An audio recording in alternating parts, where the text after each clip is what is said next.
नमस्कार। कल हमने माइक्रो ऑर्गेनिज्म के बारे में इंट्रोडक्शन पढ़ा था। ये कल का क्लास है। माइक्रो ऑर्गेनिज्म, उनके हैबिटेट के बारे में हम लोग जानकारी प्राप्त किए थे और साथ में उनका टाइप्स, ठीक है। और वायरस के बारे में कल हमने बताया था थोड़ा, वायरस क्या होते हैं। आज हम लोग इसी वायरस के बारे में थोड़ा और जानकारी लेते हैं, स्टडी करते हैं। वायरस क्या है? वायरस जो है एक ऐसा माइक्रो ऑर्गेनिज्म है जो कि कल हमने बताया था कि लिविंग और नॉन लिविंग दोनों की तरह बिहेव करता है, दोनों की तरह एक्ट करता है ना।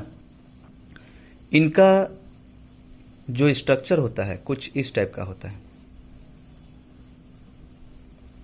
ये एक ऐसा सेल है और इसके ऊपर ऐसे कैप्सिड लगे रहते हैं। इसका एक और प्रोटेक्टिव लेयर रहता है ना। ये जो प्रोटेक्टिव लेयर है इसको बचा, अंदर का जो सेल है उसको बचा करके रखता है ना।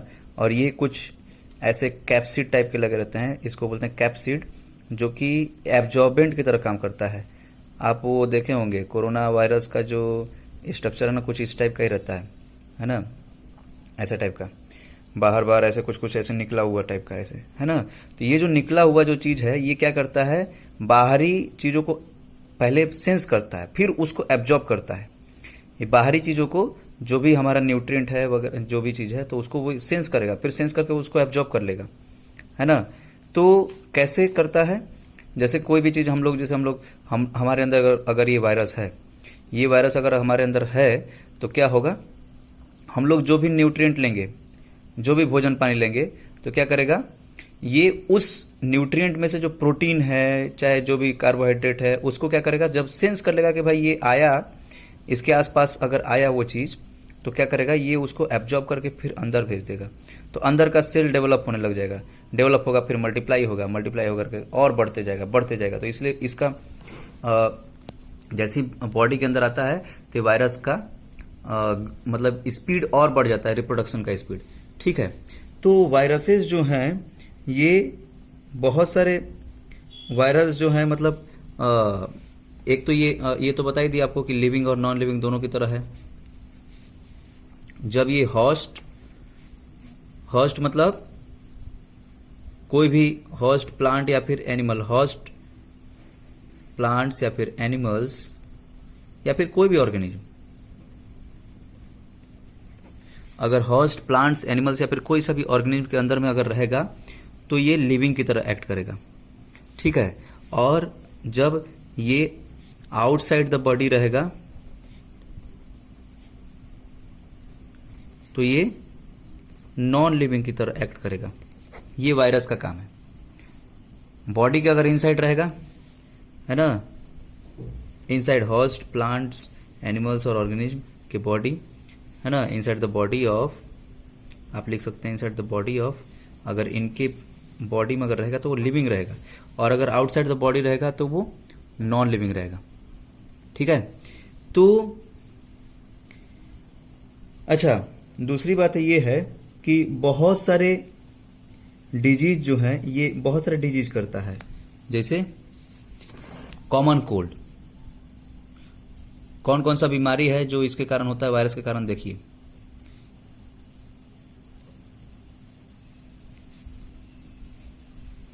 Diseases caused due to viruses. तो सबसे पहला है कॉमन कोल्ड। कॉमन कोल्ड जो है वो राइनो वायरस से होता है। Diseases cause due to viruses, तो सबसे पहला कॉमन कोल्ड जो कि राइनो वायरस से होता है ना। राइनो वायरस, एक राइनो नाम का वायरस होता है जो कि कॉमन कोल्ड करता है, ठीक है ना।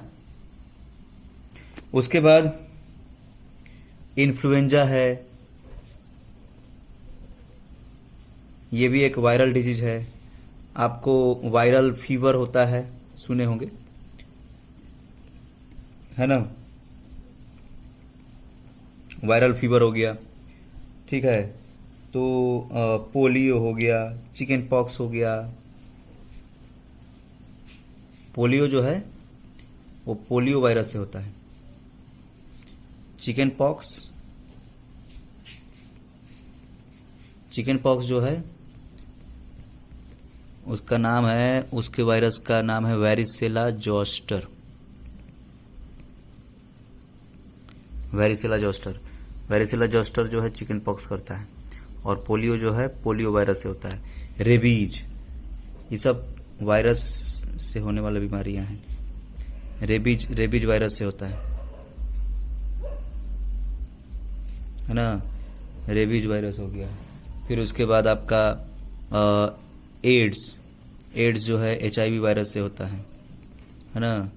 फिर उसके बाद अभी जो ये कोरोना जो चल रहा है, ये भी एक कोरोना, ये सब वायरल डिजीज है सारा का सारा। तो ये सब वायरस से होने वाले सब डिजीज होते हैं, ठीक है। इसका भी हम नाम डाल ही देते हैं, कोविड या फिर कोरोना बोल सकते हैं, कोविड-19 या फिर कोरोना। ये कोरोना वायरस से होता है ना। तो ये सब वायरल डिजीज हैं, ठीक है, disease cause due to viruses. अब उसी तरह ये वायरल डिजीज हो गए, उसी तरह जो है आपका बैक्टीरियल डिजीज भी कुछ होते हैं। बैक्टीरियल डिजीज क्या क्या है, जैसे आपका ट्यूबरक्लोसिस हो गया, टाइफाइड हो गया।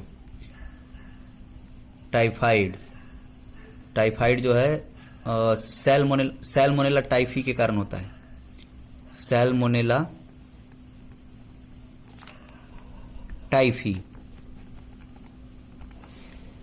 टाइफी।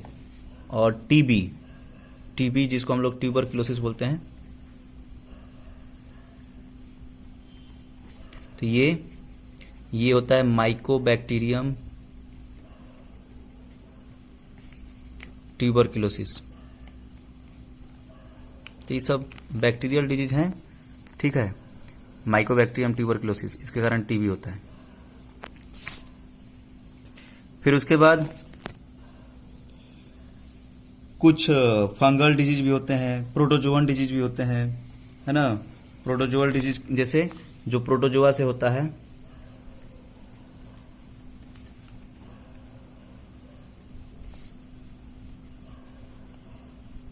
प्रोटोजोआ से होने वाला सबसे पहला मलेरिया जो है ना, प्रोटोजोआ से होता है। मलेरिया के बारे में कल बताए थे। मलेरिया जो है वो होता है आपका प्लाज्मोडियम वाइवेक्स के कारण जो है मलेरिया होता है, ठीक है। ये एनोफिलिस मॉस्किटो जो है ना, उसका जो ट्यूब होता है, उसका जो ऐसे आगे सूंड टाइप का निकल रहा था ना, पतला सा, जो हमारे अंदर धंसाता है, जैसे स्किन के ऊपर आएगा, स्किन के ऊपर ऐसे ट्यूब धंसा देगा, तो वो जो है वो पतला सा जो ट्यूब है उसी के अंदर में ये प्लाज्मोडियम वाइवेक्स पाया जाता है। तो ये एनोफिलिस मॉस्किटो वो जो फीमेल एनोफिलिस मॉस्किटो जो होती है, तो ये मलेरिया हो गया। फिर उसके बाद आपका डिसेंट्री हो गया, ठीक है, डिसेंट्री। ये जो है इसको गैस्ट्रोएंटेरिटिस भी बोलते हैं।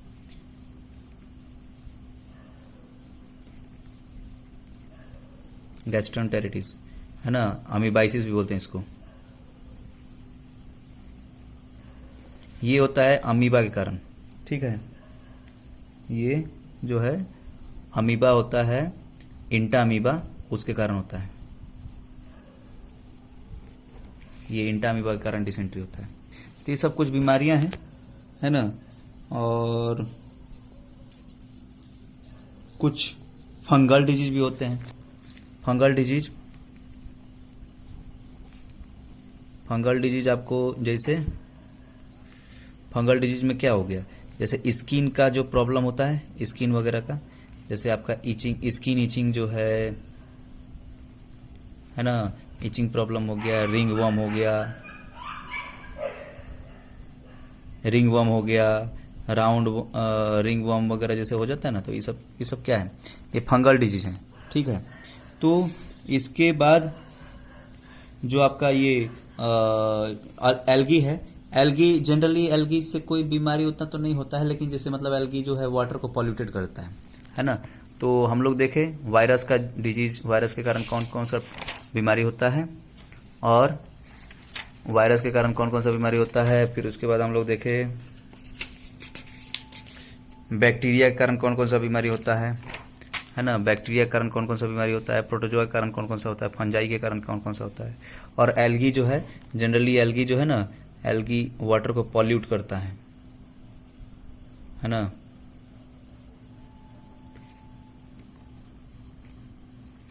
वाटर को वो पॉल्यूट करता है, ये एल्गी। तो ये सब है, और फिर इसके बारे में हम लोग और पढ़ेंगे। इसका ये, अब इसमें कुछ आपको शेप दिखा देते हैं। जैसे ये बैक्टीरिया, तो बैक्टीरिया रॉड शेप के भी होते हैं, ऐसा टाइप के भी होते हैं, ऐसे टाइप के भी होते हैं, गोल गोल भी बैक्टीरिया होता है, ठीक है। उसके बाद ये एल्गी का एक आध ये डायग्राम है।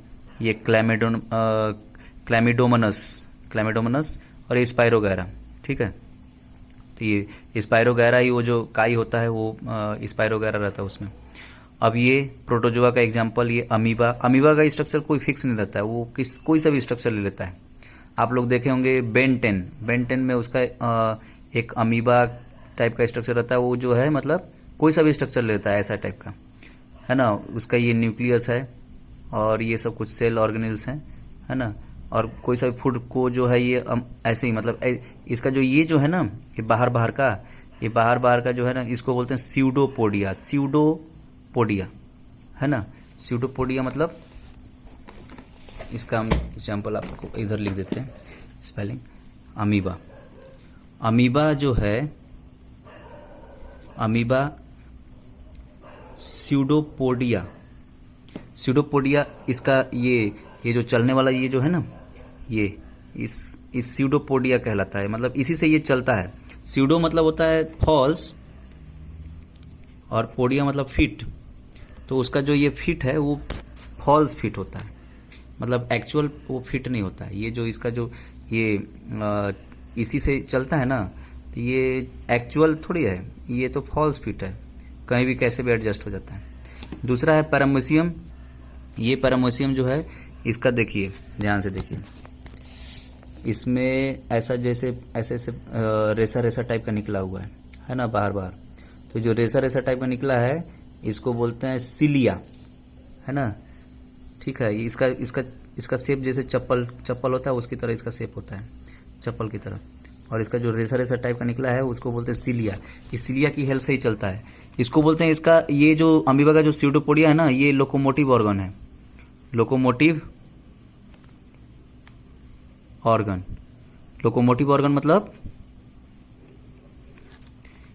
ऑर्गन मतलब कि इसी की हेल्प से ये चलता है। लोकोमोटिव ऑर्गन की हेल्प से वो चलता है। जैसे हमारा लोकोमोटिव ऑर्गन क्या है, पाँव है, तो उसी तरह ये अमीबा का लोकोमोटिव ऑर्गन जो है स्यूडोपोडिया। उसके बाद हमारा जो पैरामीशियम है, पैरामीशियम उसका होता है सिलिया। अभी हम सिलिया दिखाए आपको। फिर उसी तरह एक होता है यूग्लिना का होता है फ्लैजेला आपको हम बता देते हैं, इसमें स्ट्रक्चर दिया नहीं है। तो फ्लैजेला कुछ ऐसा होता है, जैसे ये क्लैमिडोमोनास में ये ऐसे निकला है ना, ऐसा ही टाइप का फ्लैजेला होता है ना, ठीक है। तो ये फ्लैजेला, ये हो गया अमीबा, ये हो गया पैरामीशियम, और यूग्लिना ऐसा स्ट्रक्चर होता है उसका।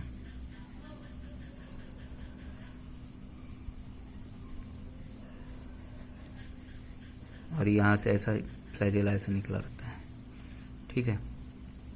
ये यूग्लिना है, तो ये हो गया यूग्लिना। तो अमीबा, पैरामीशियम और यूग्लिना, ये तीनों के तीनों प्रोटोजोआ है, ठीक है।